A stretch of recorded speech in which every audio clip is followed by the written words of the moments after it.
evening, everybody. Good evening. Good evening, everybody. And again, there are interpretation devices for live simultaneous interpretation that's been provided at the check-in. One of our moderators tonight is fully bilingual. We'll be making that reminder throughout the evening. But upon check-in, people were given interpretation devices. So we want to make sure that tonight is accessible to all. I want to start by thanking and acknowledging some of my partners in government and the city council and other elected officials who are here, underscoring the importance of tonight's meeting and of this process. The Attorney General Peter Neronha is here with us tonight, as is his aide, Ani Harorian. This is in no particular order, so please don't take offense, anybody.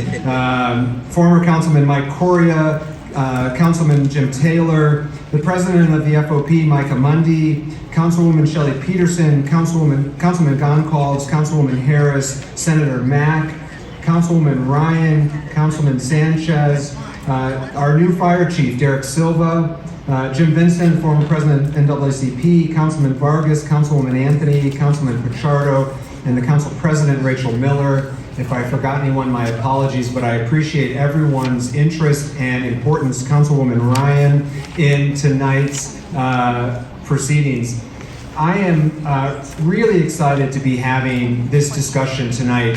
This process that we're undertaking is not something that's ever been done in Providence before, and I hope is reflective of where we are as a city and as a community and where we are as a nation in terms of 21st century policing and police-community relations. And so it is so important that we, the community of Providence, have a chance to hear from who might be the next chief of police here in Providence.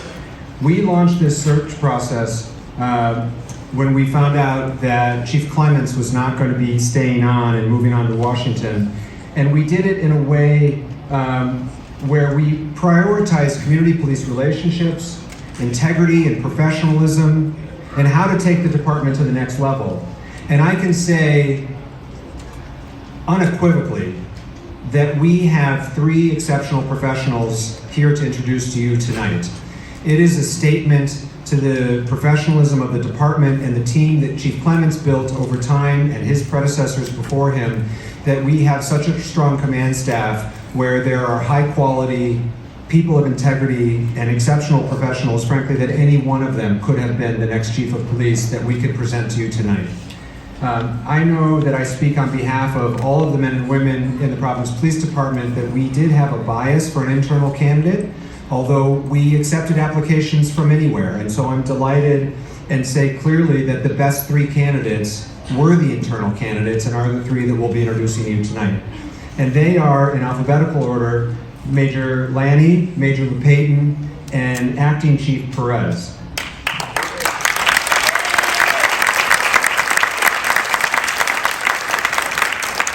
All three of these candidates come with decades of experience.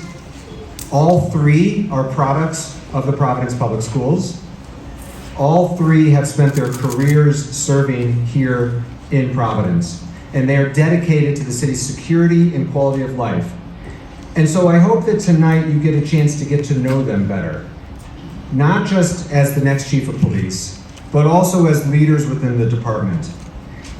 Because it's important for me to make this point to both the finalists here tonight and to all of you.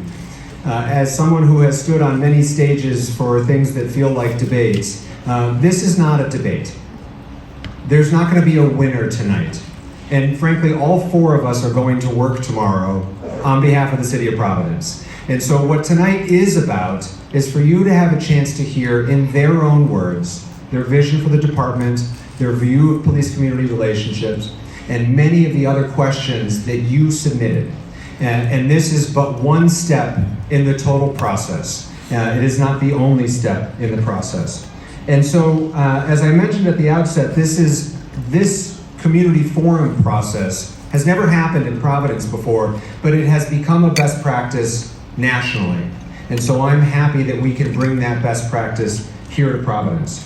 Before we start with the actual questions, I wanted to close the loop and then tee up the conversation, which was another step in this process, was the community survey that we engaged in. over the last several weeks. We had a chance to ask the community questions about what they want to see in the next chief, what should the priorities be, and then a chance to submit questions. I'm happy to say that we had over 1,000 respondents in English and in Spanish, and I'm going to go briefly through those responses here with all of you, and then our moderators tonight will have a chance to use them as a jumping off point for the questions that we're going to hear, so that we make sure that we have time to hear from the things we heard from you all as the most important topics.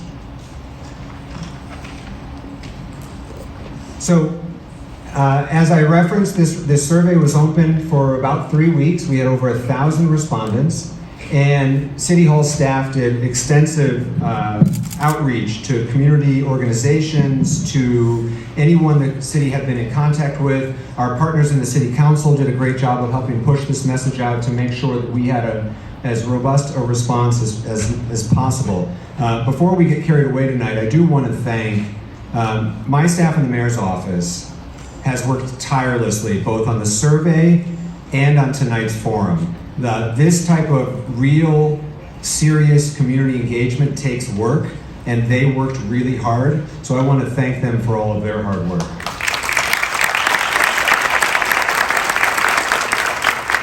So our first question was, what are the most important goals for the next chief of police? And what we see, and on all the slides, what you'll see in the upper left were the English respondents, and in the lower right were the Spanish respondents. The colors are the same for the question so that you can compare the two. And the three takeaways, or the highest respondents, in purple, ensuring that there's respectful and consistent policing in all communities across the city. In green, ensuring that our police department continues to build a strong and trustful relationship with the community. And then in dark blue, responding to crime. Again, community relations, community focus continues to rise to the top. The next question was, we asked participants to rank leadership qualities, and the community highlighted that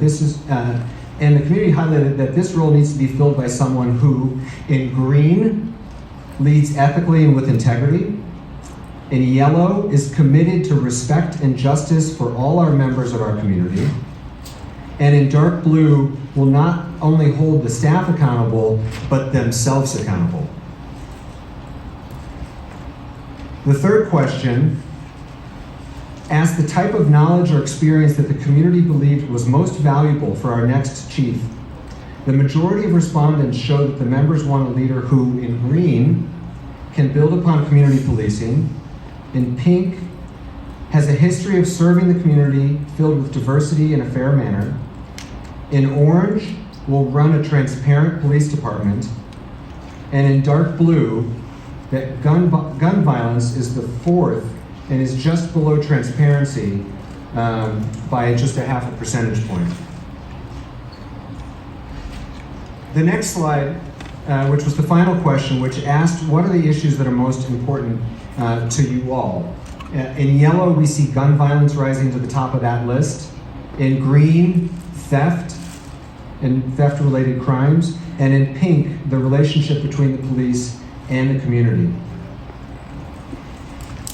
Then we started to ask what you wanted us to ask tonight. And here you see that a bulk of the questions are divided into the following categories: community relations, ethics, holding officers accountable, quality of life crimes, diversity within the police force, defunding the police or diverting police resources, visible patrolling, also known as beat patrolling, or officers walking the beat, riding bicycles, and then youth services. I will note that the overall result was lower, but among Spanish-speaking respondents in particular, this issue ranked more highly. So with that information, we've developed the questions that touch on these subject areas and drawn from the questions that were actually submitted. And that's what our moderators will work off of tonight. So I want to introduce and thank our moderators for the evening. Cedric Huntley, who's the Executive Director of the Nonviolence Institute, will be one of our co-moderators tonight. Some of you might have heard that Dr. Pablo Rodriguez was supposed to be the other co-moderator. Regrettably, he came down with COVID. And so I have an extra debt of gratitude to Mario Bueno, who is the Executive Director of Progreso Latino, who filled in on relatively late notice, and we're very grateful for that. So I'm going to turn it over to these fine gentlemen for the discussion portion of tonight. And again, I'm so grateful for all of you for coming out tonight, for everyone who's watching online on Facebook Live. Thank you very much. Cedric, Mario?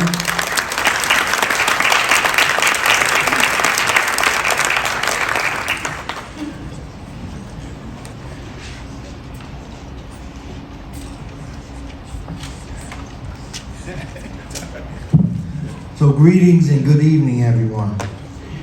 I'd like to thank the mayor for those insights that are certainly going to guide us throughout this evening. I thank you for being a part of this important discussion. As the mayor said, I'm Cedric Huntley. I am the Executive Director for the Nonviolence Institute. And I would like to introduce the co-moderator. Hi, my name is Mario Bueno. I'm the Executive Director of Progreso Latino, a community-based organization serving the community. And quiero recordarle a todos que hay articulares donde puede haber traducción. Gracias. So together, Mario and I are going to facilitate tonight's forum so that you can hear directly from each one of the outstanding individuals who would like to become Providence 38th Chief of Police. I don't think we have to over-explain how important this role is, as the mayor said, in this process. I think this is, as the mayor said, this is the first time this process has been in place, and I really appreciate that because I think the community's involvement is very important. As part of Mayor Smiley's vision for the city, our next chief of police will be responsible for increasing our sense of public safety. That means working to reduce crime, getting guns off the streets, but also tackling those quality of life issues that impact all of us. Noise pollution, stopping ATVs from making our streets unsafe, and more. So I again want to thank these candidates for making themselves available to the community. But before we begin with this question and answer portion of tonight, I want to outline some ground rules. Audience, please remember that we are here to listen to the candidates. Please refrain from any comments made directly to the candidates. We want to be respectful of them, and we want to make sure that we get through all the questions. Please know that if any member of the audience needs interpretation, services are available at the front desk. And lastly, we want to make sure we get your most pressing questions included tonight. We have selected the most asked questions via the survey, but throughout tonight, you can also write a question down and on a note card and provide it to the staff, who will bring it to us to incorporate as part of this discussion. Would the staff identify themselves, please? All right. And lastly, we will rotate the order of responses so that each candidate has the opportunity to go first, second, or last. With that, candidates, please take 1 minute to introduce yourself to the audience. Each member of the audience received a brief bio that outlined your years of service and some key experiences. Please feel free to expand on that. We will begin from our left to right, so we will start with Major Lanny, then They will answer the same questions. It will go to Major Payton and then to the Acting Chief Perez. So, just on behalf, we want to thank you, and now let's get into the questions. And Mario will ask the first question. Yep, so we will be starting with the introductions, and for those of you who prefer not to write a question but want to speak and express your question to the people that raise your hands, that's a possibility as well, so that you know everyone is engaged and involved. Si quieren hablar con las personas, si no quieren escribir en la tarjeta, también lo pueden hacer para expresar su opinión o hacer su pregunta. So thank you for coming today, and we'll start with you. Yes, please. Thank you. And you can stand if you'd like as well. Mike Word. Thank you. So I'm honored to be here today. Thank you, Mayor, for the opportunity. Thank you. And thank you for everyone that participated in any way to this panel tonight.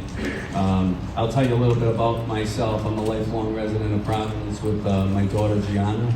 I grew up in the Mount Pleasant section of the city where my mother still lives.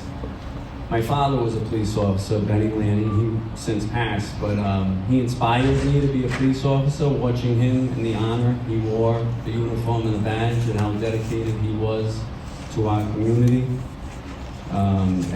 He always told me to stay in the city and live in the city, so I decided to. I love the city, its diversity, its arts, and its culture.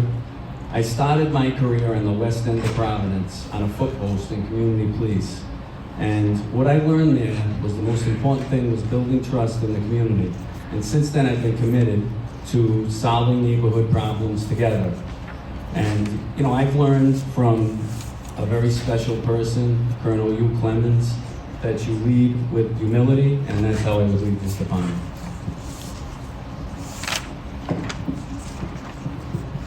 Thank you.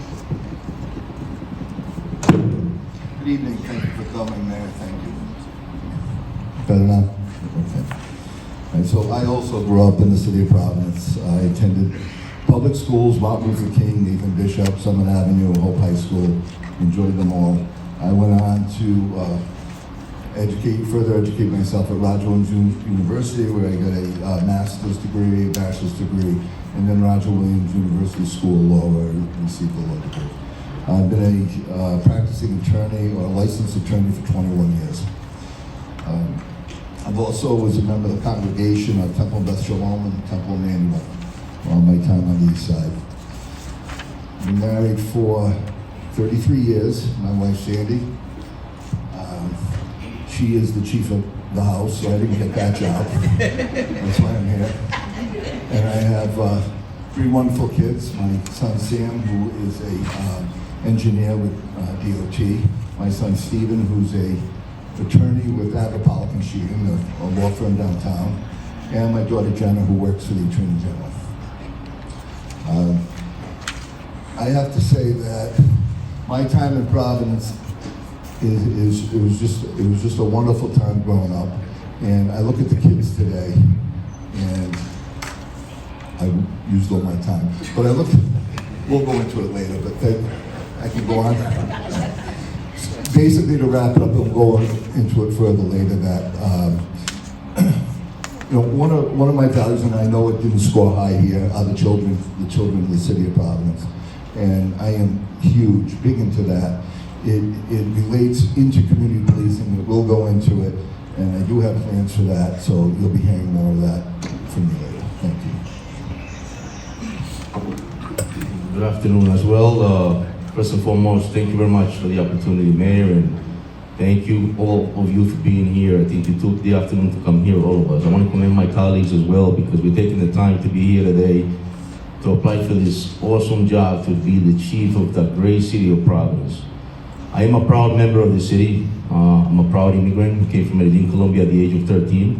I'm also proud of the fact that I grew up in the city. I grew up in South Providence. I was able to learn a lot from that community. I'm also a proud member of the Providence Police Department, been on for 29 years, and I've had the privilege and the blessed to work in so many different bureaus and units in this department. I'm also a proud father. of 2 great children who are educated, a proud husband. My family is my rock, and the reason I'm sitting here today with all of you is because of them. They have my back, as we say. They hold me down, they support me. I have been able to learn a lot from Colombia, where I was born, and from growing up in South Providence. I've learned about the social ills of society. That has made me who I am. And that fact right there, I know for a fact, is something that's going to help me and continue to help me. It's helped me for the last 30 years. I've been able to rise through the ranks as a patrolman, as a sergeant, as a lieutenant, as a captain, and I'm the deputy chief of this great department, and I say that with pride, because any one of us, as it was stated, could be a great chief. This city needs it, and we're looking at the future, and I hope that we're continue with such a great department, because we're an example to many, many different states. I've had the privilege to go to different trainings, Senior Management Institute, the FBI Academy. I went to Harvard Kennedy School, and I've been able to do a lot, and all that has been able to polish me to take this job. And I say that with humility. Just know that. And thank you very much for being here.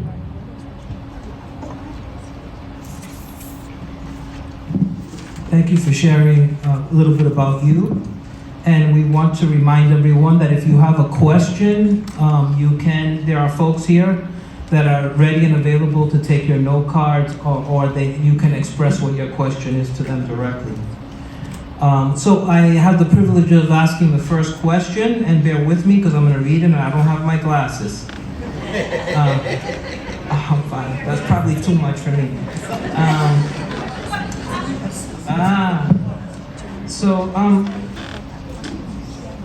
It's a short question, but it has a preface. So pay attention because I'm not going to read the preface twice. Thank you for your thoughtful introduction. The Chief of Police is a complicated role that straddles personal community relations and being accessible to the public. Naturally, you are going to be pulled in numerous directions. But for the respondents of our public survey, the following 3 goals were identified as the top priorities for the next chief. The first being ensuring respectful, consistent policing in all communities. 566 respondents made that a top priority. Second, that was quickly followed by building trust with community members with 528 respondents. And the last one being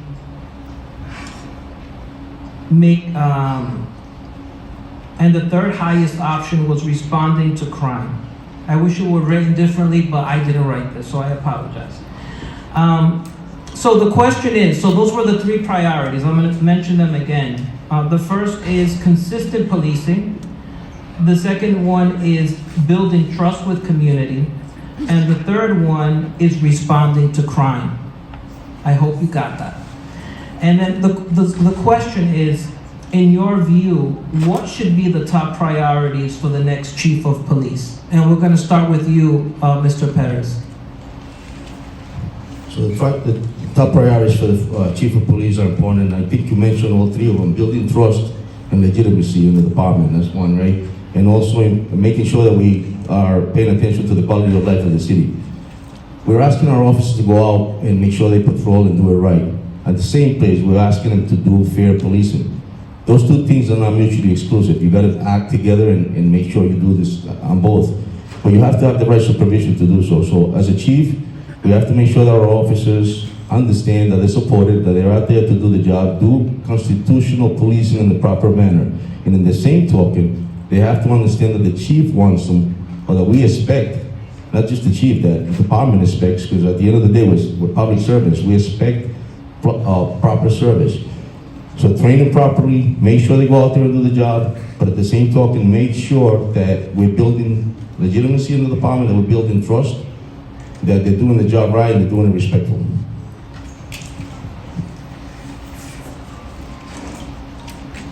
Thank you. You can proceed.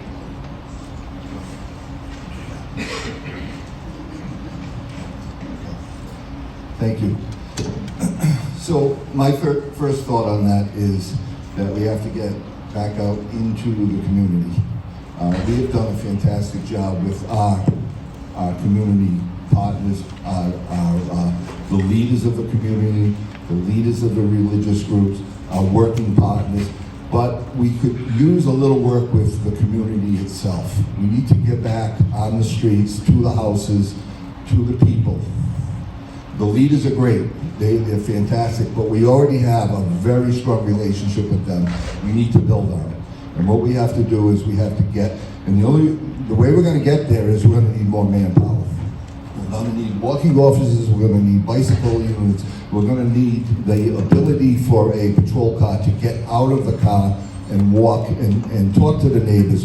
We need face-to-face contact. And, you know what? Once in a while I go on Apples Avenue and I'll sit there and lose a cigar and have a cigar in the window. I see patrolmen walking up and down on details. And I say to myself, oh, that's great. It's great for safety, but they're all different. Every night it's a different officer there. It's got to be the same officer. It does nothing for community police progress to have different officers on the streets at different times. The trust factor, I feel my men in the investigative division, I don't think you can find one that said that they don't trust me. I am, very transparent. I'm very predictable. Everybody knows who I am, what I want, and what I expect. And that way, everything with the men and women is out in the open. It's a trust factor that we have to build with the community also, that we have done a great job. We have to keep going with it. We have to further it. And of course, the reduction in crime is also, we've done a very good job this year. We're going to keep moving with that, with the same attitude and the same vigor, and keep reducing crime in the city. Thank you, Major Lapperton. Major Lanny? So I see the number one priority for our community is keeping our children safe. I think for any community or city, that's their number one priority, and I think it's important to keep them active and engaged in activities to keep them away from gang and gun violence, and that would be my number one priority. My second priority is recruitment, and we've done a great job recruiting a diverse workforce, and I've been part of that with a new comprehensive recruitment plan and targeting specific demographics that are underrepresented in our workforce. But I think we need to take it a step further and keep reimagining the way we recruit. We're in a paramilitary structure, and that we have our ranks and our uniforms, and sometimes that's not appealing to a creative, diverse applicant pool, which we're all competing for. So it's important we show them what we value. And I'll reference a conversation I had with my daughter just this week when she allows me to talk to her about this, about her career path. And we talk about, I tell her, do something you're passionate about, work for an organization that values you and lets you be part of decision making, as well as work for something that's bigger than you, be part of a community. So I think we have that here in Providence, and I think we have to communicate that to our applicant pool. And we put an FID number on their chest, and we expect not to take away some of their individuality, where that's the core reason why we recruit them in the first place. And my third priority is quality of life issues. What once we used to call victimless crimes, I think now we all agree there is a victim. It's us, society. We're actually the victim of those crimes. And I think it's important because it affects our tranquility in our communities. Thanks. Okay, thank you. Just make sure you look over to your left. The timekeepers are really doing a great job of making sure that we stay to the 90 seconds. So I just wanted to point that out. I am charged with asking the second question. We are living in times where people are turning on their TVs, watching the evening news and hearing horrifying stories about police abusing their power, being unethical, and covering up problems from within their department. Not only is it unacceptable, but it's also indicative of a larger cultural problem that is happening in the police department across the United States. I believe that there's a direct correlation between this ongoing national issue and the fact that our respondents overwhelmingly identified transparency and accountability as top qualities they want to see in their next police chief. Here's the question. How do you, as the next chief of police, plan to support a culture of professionalism, transparency, and accountability among the members of the Providence Police Department? And we'll start in the middle with Major Payton. Thank you, Cedric. That is a good question, and it taps into what happened in Memphis not too long ago. The chief came out and said they had a problem with the culture of accountability there. If I ever come out and say that after that, it may fire me the next day, because you can't identify that after a problem happens. It had to be identified before. Training and supervision is what we need, especially in the supervision part. People, the officers from sergeants on up have to realize that they have not only themselves to worry about, but members under their command. And they will be accountable for them. The chief will have to realize that he has the entire department to be accountable for. The training is very important. Our police academy, I believe, does about 900 hours worth of training per session. Some of it breaks down to diversity, de-escalation. We do 10% of that. It's not enough. We need to boost that up to 18-20%. Mental health, I believe, is 8 hours, and community police is 4 hours. All those have to be really raised high, because especially in the community police area, and so that will be one of the first things I look at. The training is important for the kids that come on. Over a third of our department, over a third have less than 5 years on, so we really have to pay attention to that. Thank you. Major Lanny, the same question. So I heard 3 words: transparency, accountability, and professionalism. And this is transparency, what's happening here before you. And the mayor, congratulations for putting this together. And it's about involving the community before you make the decision rather than after. And I think that you see that here today, and I think it's important. And in the police department, that looks like engaging the community before policy, training, procedures, deploying resources in the community. And I think that's, when I think of transparency, that's how I think it affects law enforcement. Professionalism, I'll point to our national accreditation, one of the largest departments in the country to be accredited nationally through CALEA. And what that does, it's a recurring recertification that lets you re-examine your policies internally and make sure it's best practices and constitutionally sound. And we do that regularly to keep our status. And then accountability, I'll point to our own Congressman David Cicilline had introduced a bill. It's called the Constitutional Accountability Act. And what it does is it holds police leadership responsible for the hiring, training, supervision, discipline, and most importantly, culture of their police departments. I think it's as important as police leaders to understand we have to monitor culture and monitor those other things to make sure they're aligned with the values of our community. Thanks. Definitely, regarding accountability and transparency is critical for any police department. It's an embarrassment for those of us that wear the uniform so proudly to see what occurs in Memphis. There's a statement that says that the department is as strong as your weakest supervisor. What does that mean? That if you have a weak supervisor line and they're not holding people accountable, that's a problem. The second pillar of 21st century policing speaks about policy and oversight. When you allow your officers to disregard policy and to disregard the rules and regulations of the department, and disregard the law completely, you're going to have chaos. And what I mean by that is we got to hold our supervisors accountable.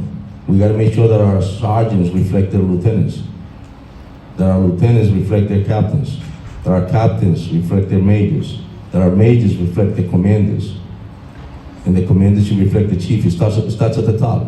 Because now we will have another Memphis. When you allow units to run rampant in a city, just doing whatever they want, it's a problem. So we hold people accountable. I had the privilege to run the internal affairs of our department. I had to put handcuffs on other officers, and it's not a nice thing to do, because at the end of the day, we all have families, we all put our uniforms on to come and protect the city and police the city. But when it happens, we have to make sure that we hold people accountable. That's the only way to ensure that we're policing in a constitutional manner. Because our people expect that. I grew up in the city, and I expect my officers to do the same. Thank you. Next question. In order to increase public safety in Providence, we must strengthen relationships within the community. The good thing is Providence has a strong foundation to do this. In recent years, the Providence Police Department has been recognized nationally for its successful community policing model. Community relations was an incredibly strong theme for the respondents of our survey. We received 319 questions around that particular subject. One participant asked, what will you do to enable officers to be part of the community they serve, have close relationships with residents, and understand our concerns? And I will repeat that question again. And this is the question for you all.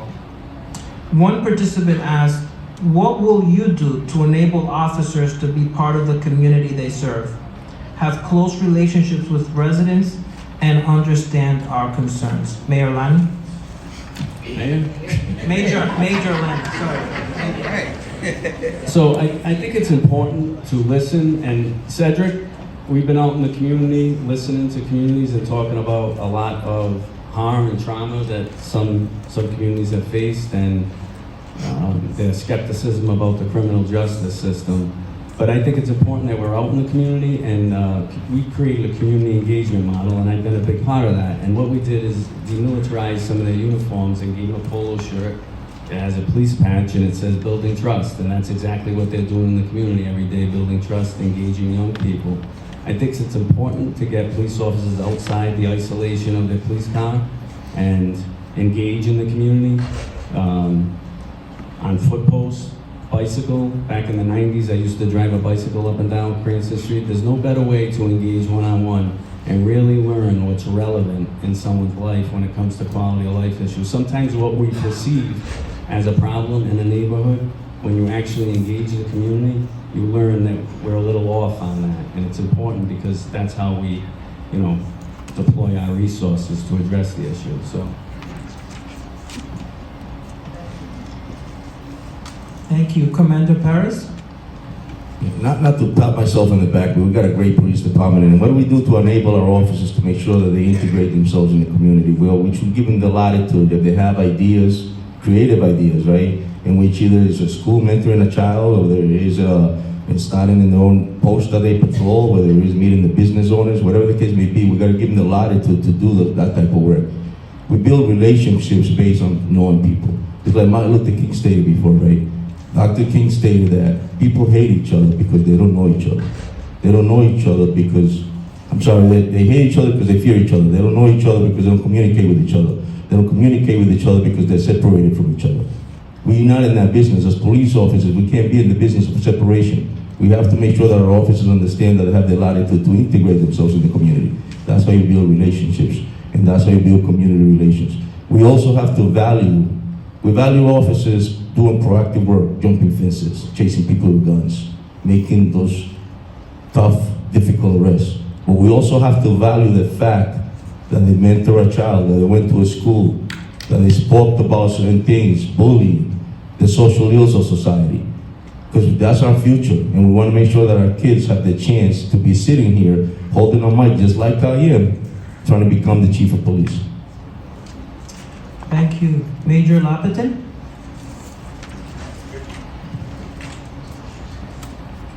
So, yes, obviously we have to get our officers into the community. I spoke about that earlier.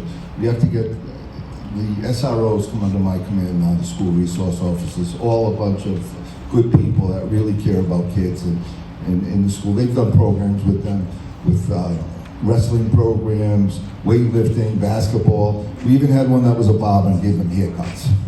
So it's been a great opportunity for them and well enjoyed. And what we feel is the kids bring that home, you know, their experience with the police. We have a long way to go in our schools, and we do have a lot of assaults going on. We have kids being hurt. We need to get into the schools. We worked with the Institute. We need to bring in a few more of our partners like Family Services, and we need to use our stats to try and find out where the problems are and be on top of it before any more of our children get hurt. It's just too much going on. I've met with the school department on a couple of occasions already. We've developed a plan, aggressive. We're going to meet again probably, I believe it's a week or two, and we're going to start implementing these plans to try and help the kids. Another thing, as far as the community, we need to, as you see, we just had an academy. We didn't get as many applicants as we usually get, so we need to find some good applicants, and we want them to look like the community. What's the best way to get them? Right in our schools. We start them at 8th grade. We get a program going with mentors. You want to be a policeman? You go through all these steps that we provide. You have good grades, good behavior. You go to school, and we'll guarantee you a seat in that academy. With one promise.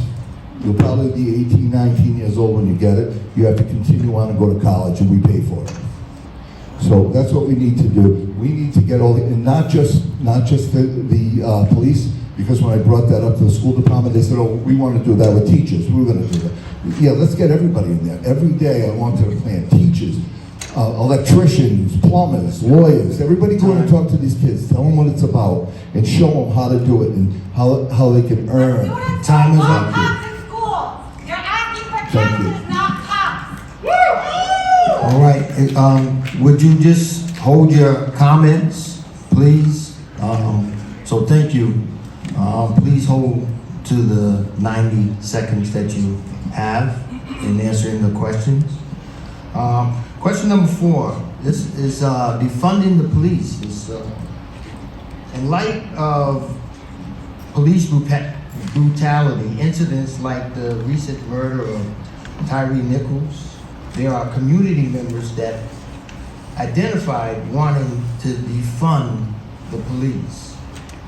In particular, one submission read, how can we gradually devote more of our city's resources to social services and away from policing? And another one read, what ways will you dissolve the police department's budget? Mayor Smiley has been outspoken about not defunding the Providence Police Department and rather emphasizes the strong relationships within the community is the path forward to increasing our city's sense of public safety. Here's the question, and please keep the 90 seconds in mind. How will you work to build trusting relationships with those members of our community that believe that defunding the police is the only answer? And we'll start with Major Lanny. So building relationship with people that were proponents of defunding the police. So I think we have to bring people together and have conversations and empathize with each other's position and see it through their lens so we can understand. And I'll point to the Citizens Academy we did, and Cedric, you were part of that as well. And we brought in a group of media and community people, and some for the police, some were critical. And what we did was we put them through a 12-week program, and they got a little condensed version of what they get in a training academy. And there was some good dialogue about what we could include in curriculum development. But at the end of it, they were given a simulation training where they get to exercise as if they were a police officer, use force or use verbal commands and respond to 911 calls, a car stop. And that sparked a dialogue after. And I think when you bring people together and we have those conversations, I think we find we have more in common than differences. It may just be a different way on how to accomplish the mission. So it's from my experience that bringing people together, having those conversations, and just empathizing with each other in their situation. Thank you. Major Payton.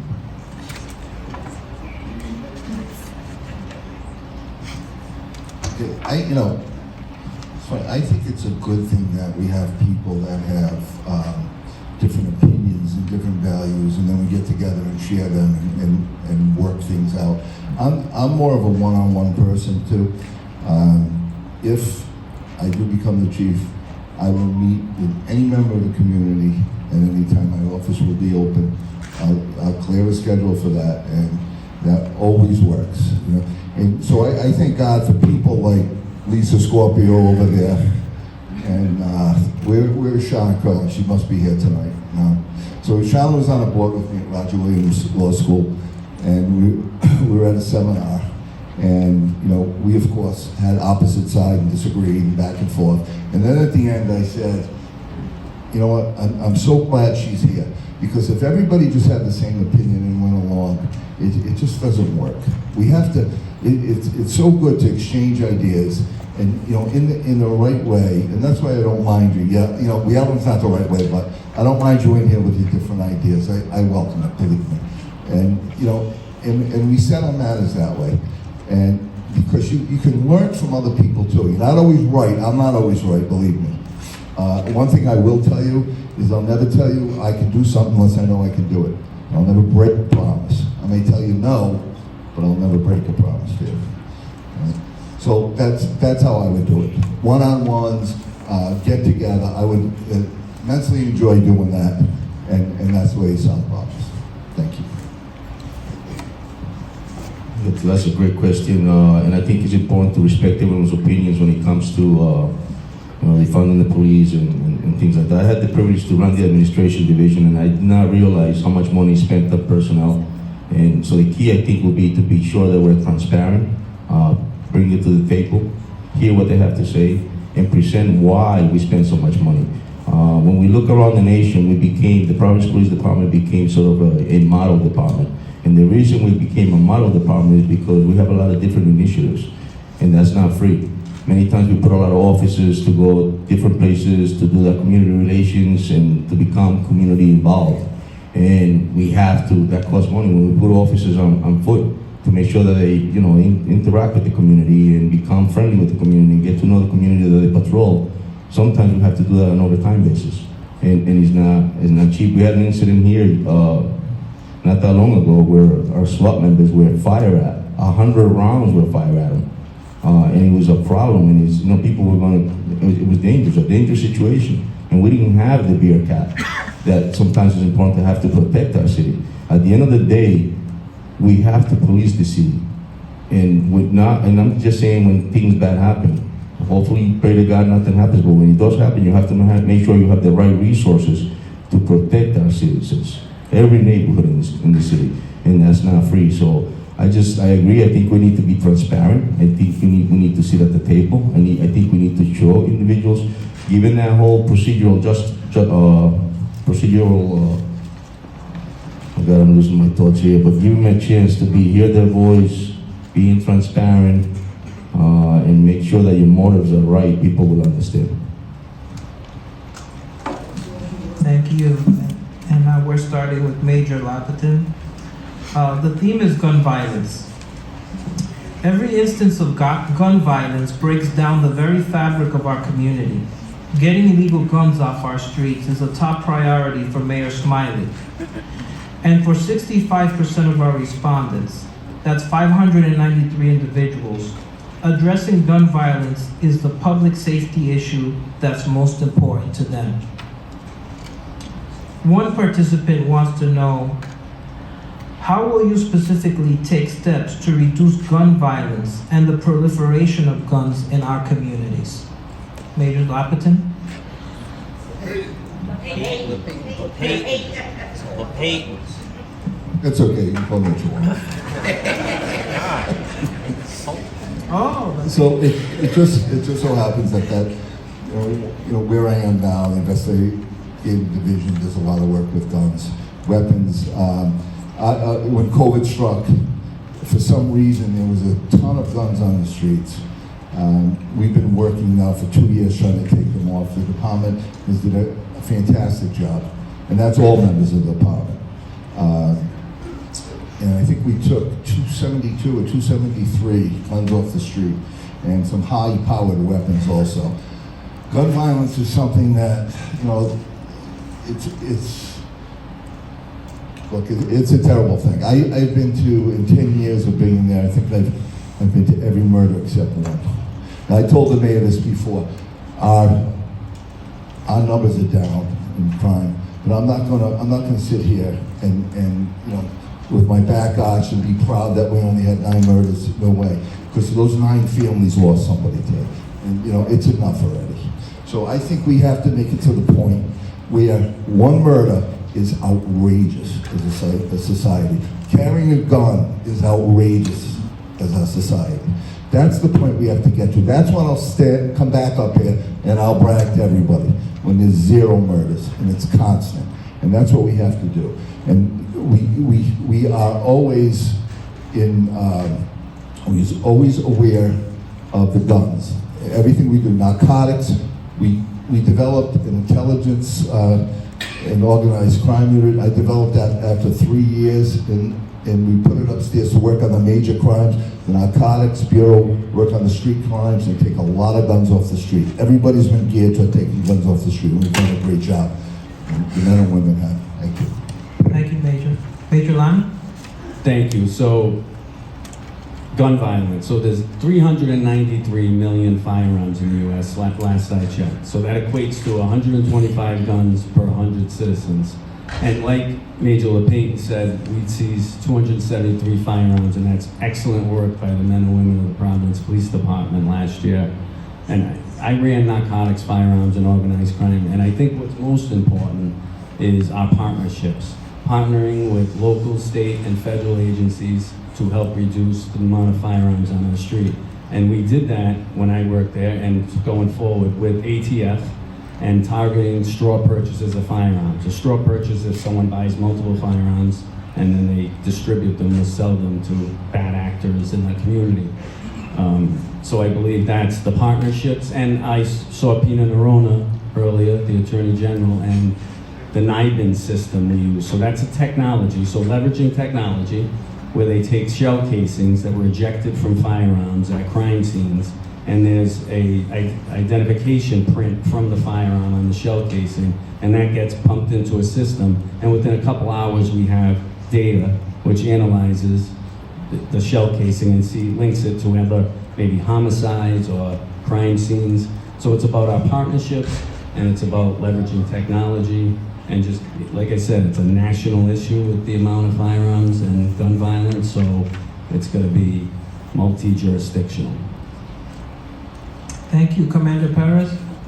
Yeah, I agree. It's definitely a national issue. It's a health issue. It's a problem, but I think it's something that we have to address. It's a process, and you have to do it. You have to do it right. You have to be data-driven. You have to be intelligence-driven. You have to make sure that when you put our office up, we have the resources to attack that problem, but we have to make sure we do it properly, so that we're not policing certain areas just because, right? So when I say data-driven, it's the fact that we have data that will tell us exactly where these issues are occurring. When we talk about partnerships, we talk to many different entities, whether it's federal agencies or the Attorney General's office or corrections or parole and probation. We have to get everybody on board to make sure that we identify those individuals that are committing crimes in our city, that are giving us those big numbers, and target those individuals so that we not, like I mentioned earlier, over-policing certain areas and affecting the quality of life of other people. Because unfortunately, as we all know, in the city of Providence, we have many areas that is unfortunate, and I grew up in some of those areas, and sometimes we become victims of our own environment.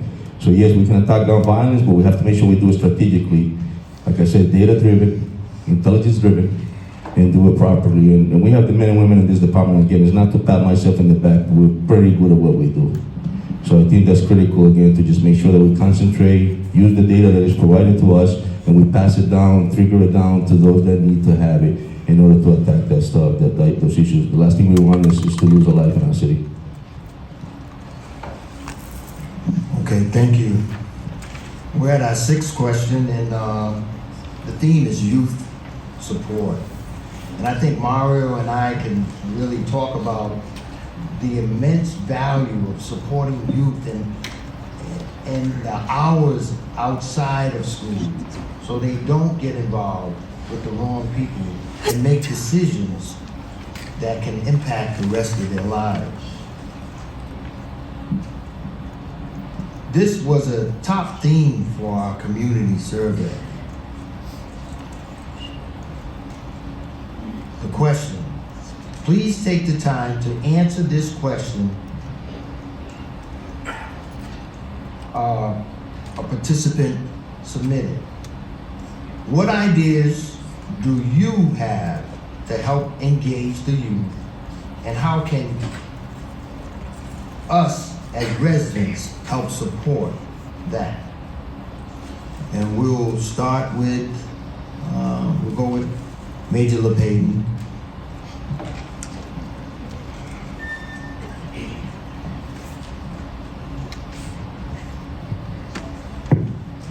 So, when I talked before earlier about the youth and the programs we want to help put in the schools, and I realized when we use our partners for our problems, you know, we're the driving force.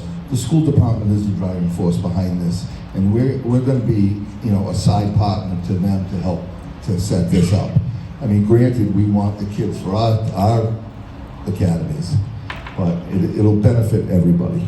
And so just to go a little further into that, we want to go into the schools and want to talk to them, and we want to let, you know, as far as show them, you know, a route that they can travel that will give them a good life. And we also want to show them how to respect one another and how to live in peace. And, you know, and then after school, I know there's a couple of programs, the PASA program, and, you know, we will get involved in any organizational or non-organizational sport they would like, or anything like that. It's just, you know, we have so many people, so many young adults on our job that can mentor these children and are willing to do it and want to do it.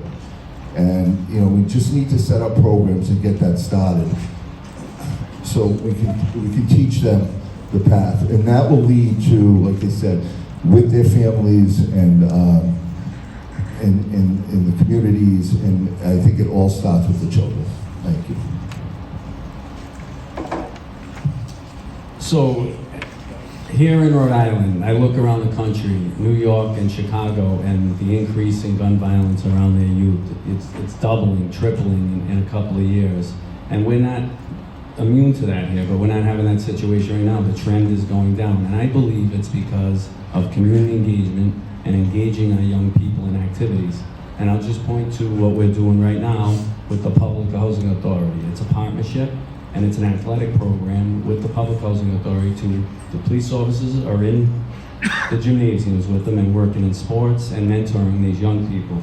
And I think that is going to continue to drive the trajectory of young gun violence down in our city, because if we look at, that's hard to measure. So we measure a lot of statistics when it comes to crime, and I'm very proud of our department with what we've done with reducing crime. But prevention is very hard to measure. So I feel if we continue in that effort and partner with other city agencies and organizations like the Institute on creating opportunities for young people after school where they can be productive and stay away from either being the offender or worse, the victim of gun violence, and both outcomes are awful. So, thanks.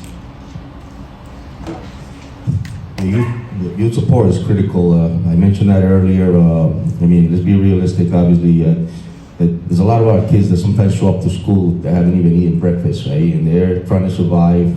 They live in single homes, single parents, and it's unfortunate. And we, the police department, have had some great programs. I mentioned the Youth Academy, the Providence Police Explorers, the Sports Academy. And what we do with that is we identify some of these kids. We motivate them to become somebody. I'm sitting here today for the fact that I had great parents, great mentors, but I also had some great leaders in the city. Some of you may even know Archie Johnson, who was on the gym back in Prairie Avenue, boxing gym. And when we went in there, David Lopes, there was people around that embraced us and brought us up and gave us the discipline that we needed to grow up and become good members of our society and providing citizens in the city of Providence. So I think the police department can do all of that. We can become mentors. We can create programs for our kids.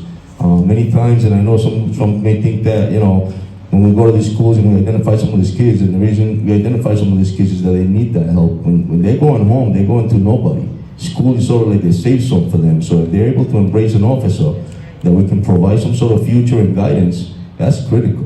So I agree, youth support is incredible, and I think that's one of the priorities for any police department. That's going to help our economic growth in some way, because that could be the future of our police department. It's very tough to recruit right now. But if we have officers that can embrace the kids in our city and they look at us as models, you can guarantee they're going to be here sitting at this table sometime in the future.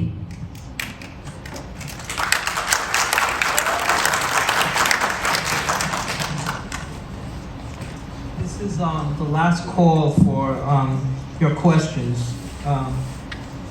Gracias por sus preguntas. And this is our last formal question to you, and the theme is ethics. It is important to the community that you hold the members of the Providence Police Department to high ethical standards. Ethics and holding officers accountable were about 14% of all the questions that were submitted. We want to hear how you would answer this participant question. Give specifics on how you will recruit and train a police force that our entire community can rely on. And I will ask you to focus specifically on encouraging a culture of professionalism, starting with Major Lanny. So like I said earlier, it's a leader's role to put in place all the things that need to be in place so police officers are doing constitutional policing. And I talk about culture, supervision, discipline, and training. And we talk about those things because with those triggers in effect, when a police officer starts to deteriorate from what we consider empathetic constitutional policing and we go around the country and we see incidents of violence that horrify us and some involving police officers, and it's important for us as our role in leaders to monitor that behavior and be consistent about it. And I'll talk about the police academy. Colonel Hugh Clemens used to come in and speak to every recruit for about 20 minutes. And when they left, the message that they heard from him was this: if you treat everyone with dignity and respect, you'll have no issues on this job. And that's the most important message that they took from the conversation with him. And I think that's important, and reinforce that throughout their career. Thank you, Major. Commander Perez? I agree. It's so difficult to make sure, not just here, but anywhere else, to make sure that your department meets those high critical standards you mentioned. I think it's also very critical to recruit properly. Many times many departments just recruit quantity. We got to recruit quality. Quality is important to recruit. It's not quantity. It doesn't come down to that. I think it's a recruitment process. Many times, and as you can see what happened in Memphis, those were all minority officers, and it's unfortunate, and it hurts me to see that, because we got to recruit quality. And I mention this, and I say this with humility. I grew up with some Caucasian guys that eat rice and beans, dance salsa better than I do, and they understand the life experiences and the social ills that I went through. And that's important to me. I'd rather hire a person like that than a person of color that's going to come in and abuse his power in the city. I don't like that. So I think that's critical to recruit quality, not quantity. Training is critical as well. But we've got to make sure, we've got to hold our people accountable. I mentioned earlier that the fact that your department is as strong as your weakest supervisor. Sergeants, to me, are the most important line of supervision in any police department. They have to make sure that the men and women that work for them follow the ethical standards, and they gotta be held accountable. I couldn't believe what happened in Memphis, that one officer, not one of them, and I'm not talking about, I'm sure Memphis has a great police department, but those 5 guys, not one of them said, stop, it's enough, intervene. That's a problem. Duty to intervene is something that we need to hold our officers accountable for. It's important to do that. So I go back about quality and not quantity. It's critical in order to make sure that your department meets the high critical standards that the community expects with public service. Thank you. Major Lockton? Thank you. Yeah, and you're correct. In learning to intervene, it's not just intervening, it's stopping the crime. When your officers go beyond what the badge lets them do, they're vulnerable to any law that the state of Rhode Island City Providence has. So, to answer this question, it does start with recruitment. We have to get the best candidates we can get. And then training at the academy, we need to change it up just slightly there, I believe. But the supervision is the number one source. That's the source, and they have to be trained as supervisors too. And there's some mental health issues we have to know about. They have to know what makes people click, and they have to see when things aren't going well, and they have to intercede and stop that before we bring a person or we put a person on the street with the public. So there has to be more mental health training and more supervision and more accountability. And just from the chief on down, your actions, show them how to be ethical. Whatever you do, your transparency, that's what I'm saying. You're predictable, you know what you want, you do it, they see you do it. And that way they follow your lead. And the supervisors will make sure they do. Thank you. Thank you. That concludes our questions from the survey. But we have 2 questions, and these are the top 2 questions that we received from the audience. 15 plus. I'm gonna read both questions, and then I'm going to read one question and then have you respond to it. But 15 plus on Leobor. Do you support the reform or repeal of Leobor? And then there were 10 plus questions on this one. How can PPD better support youth in the Providence Public Schools Department and after school? Those were the top 2 questions. So we'll start with Commander Perez. Do you support the reform or repeal of Leobor? Yeah, so that's it's a great question, and it's a respectful question. I truly believe that there's got to be some modifications to the Leobor. I think a chief should have more authority when it comes to discipline. As of right now, a chief can only issue 2 days of discipline, and I think as a chief, especially with something as clear as day, that is violation of the law, there's criminal stuff, a chief should be able to do something with that, and not just 2 days. I think there's a modification there. The other thing that I think there's a problem is that I think we should be more transparent, especially when it's clear as day.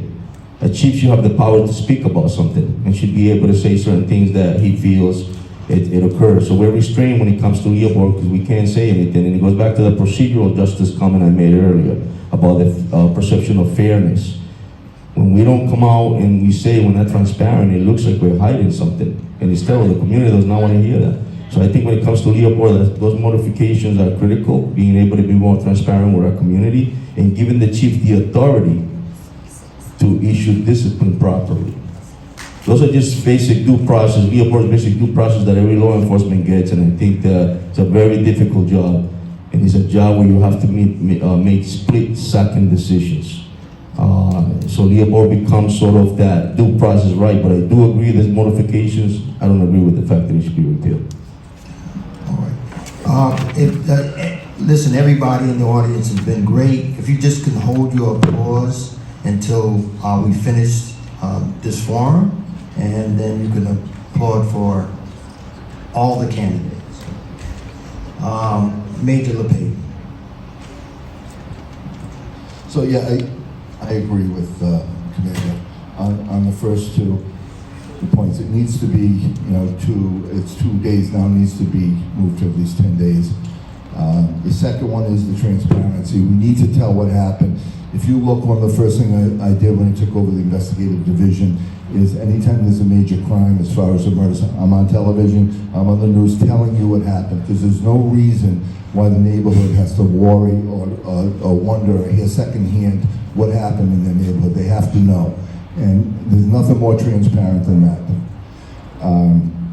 So I agree that should be put out.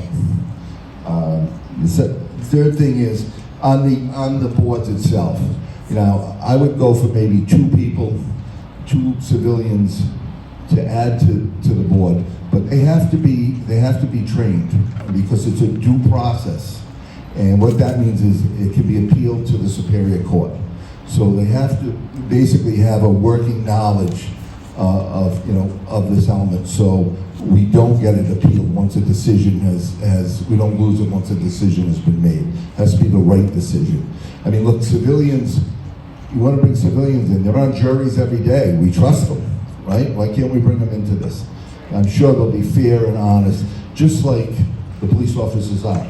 And they will do the right thing. So that's another point of what I would say in the board.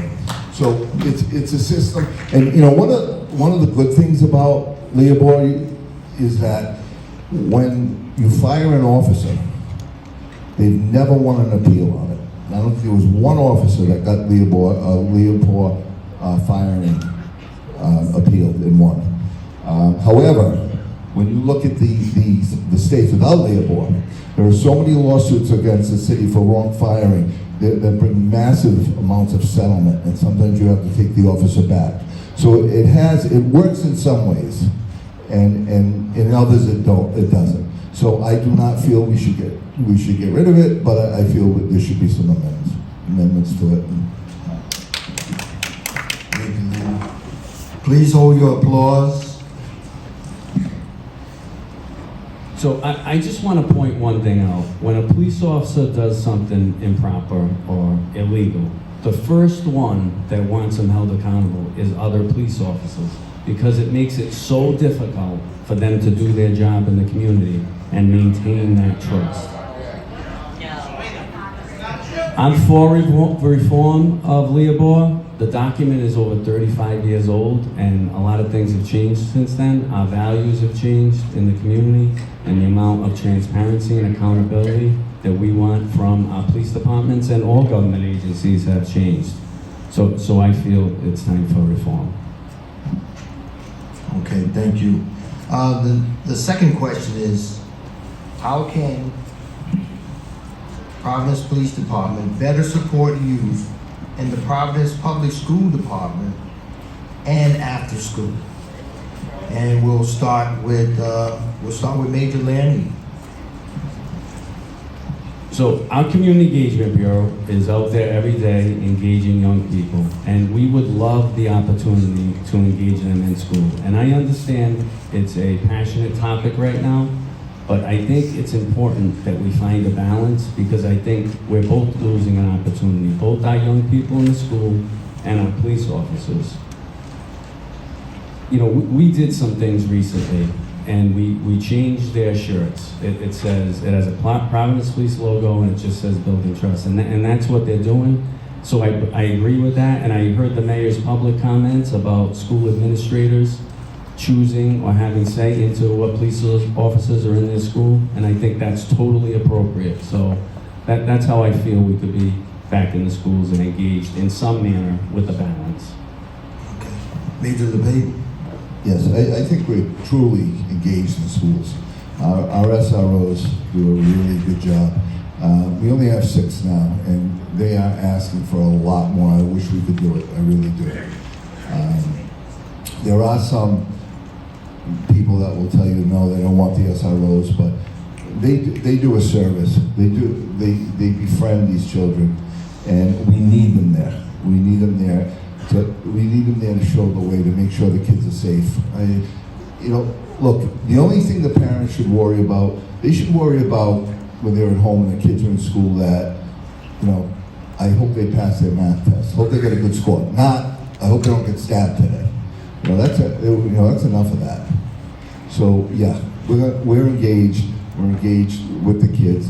We want to help them. We want to change their whole life. Just get it out there. We're not the main ones to do it. I understand school departments first, and we're working with them. But we will be an arm with them. I went and I offered. I went and offered the entire division's help to them, and they have accepted, and we are going to work out a plan, with our partners like the Institute, like Family Services. And it's not who did it or what did it, it's just doing it. Just getting it done. And that's the path I want for the kids. That's a legacy I would love to leave this department with after 40 years, to make sure that our kids are safe in the school and come out educated and happy and safe. I'd like to know SRO. Please hold your comments. Commander Perez. Yeah, I agree. I think we're definitely a piece of the pie when it comes to the schools and how do we fit in and how we can assist. But I think it's critical to be at the table with the principals, the nurses, the counselors, and all the school administrators. They know those kids better than we do. They sometimes don't know. They're there with them on a daily basis. They know what they need. And I think for us as police officers, we can be part of the table and figure out how we can assist, whether it is assisting in programs or becoming mentors, or following up with them after school and figuring out what kind of other resources we could provide those kids. I think it would be a great thing for us in the department. But we got to be active and proactive and be at the table. That's the only way that we can assist.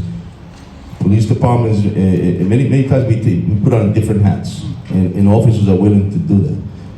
We have PASA right now, right, where school resource officers help out with those kids right after school. And we have officers that have adopted schools themselves. They're not SROs, but that's on their post. And they have connections with the principals.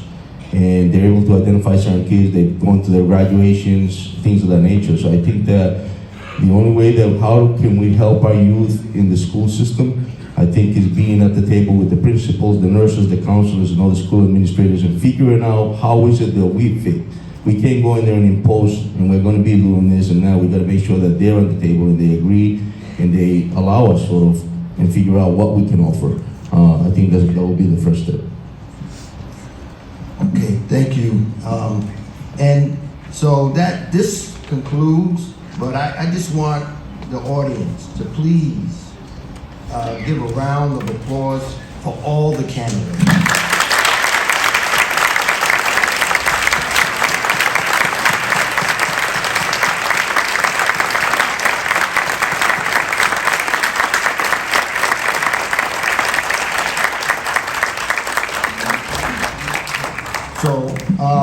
So thank you again. Thank you for being a great audience.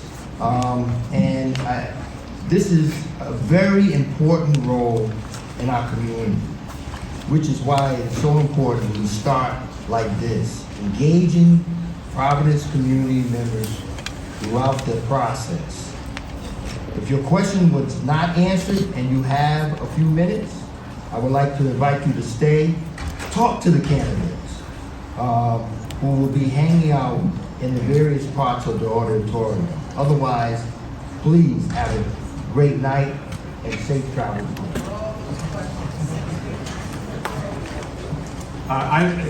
Before everyone leaves, if we could give a round of applause to our moderators tonight, please.